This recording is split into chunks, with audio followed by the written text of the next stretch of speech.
Hey, so what's up guys, it's me again. Today we are going doing motion part 3.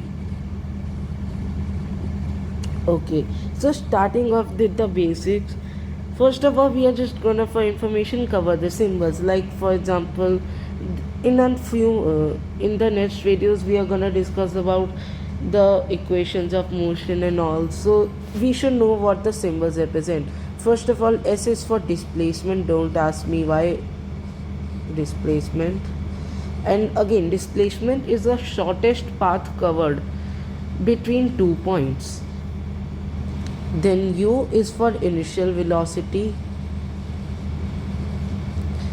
and V for final velocity.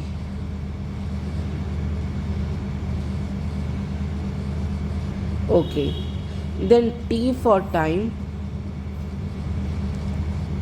A for acceleration, and yeah, that's it. Okay, so yes, that's the thing. These are the symbols. Now the SI unit of these for displacement is equal to meter. Initial velocity, it's meter per second again. This is for speed as well, and yeah, this is for distance as well. Then for time, seconds. And for acceleration is it's equal to meter per second square. Okay guys, I think this is clear. Then coming on to direction velocity, or just to be more precise, velocity. Now the difference between velocity and speed is, okay, so first of all, speed and velocity difference is speed total distance by total time. Second, it can't be zero. If the object has moved, the distance can never be zero. Given that the object moves, of course, it can't be zero. And third, and most importantly, that speed is a scalar quantity. Okay, for vector, I mean velocity. Velocity, it is equal to total displacement upon total time. Then it can be zero. Like if the object has moved, it can still be zero. Yes. For example, if the object had a circular motion, it returns to the same place where it was. The displacement will be zero, in turn giving the answer as zero. Keep in mind that doesn't mean we have to take time zero as well. We will keep the time which we had used during the distance as well. And then third, it is a vector quantity. Means direction does matter in these things. Okay, so coming on to an example. Okay, so here is the question. Odometer at the start of a trip reached 2000 kilometer, and then after trip it's 2400 kilometer. Time taken is 8 hours. Then calculate average speed in kilometer per hour in meter per second. Now think about it. The odometer at the start reached 2000 kilometer and then 2400 kilometer. Does that mean the distance actually traveled? Distance traveled,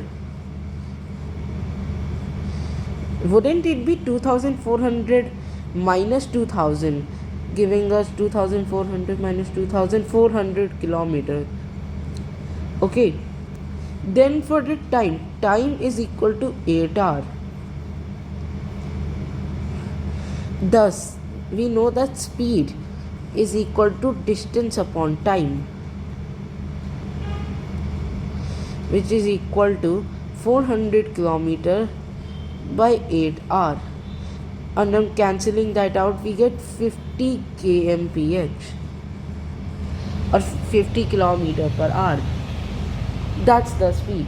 Now to convert in meter per second, Now in previous class I taught that how kilometer can be written as 1000 meter and r is 3600, giving kilometer per hour to meter per second is equal to 5 by 18. We are gonna apply it here.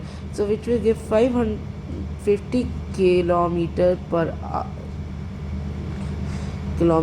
hour is equal to 50 into 5 by 18 meter per second, which will on cancelling out give us 125 by 9 meter per second. And then again, as I have mentioned in the previous videos, that never leave the value in decimals. I mean, always leave the value to 2 decimals, never in fraction. So this will actually be equal to 13.9 meter per second.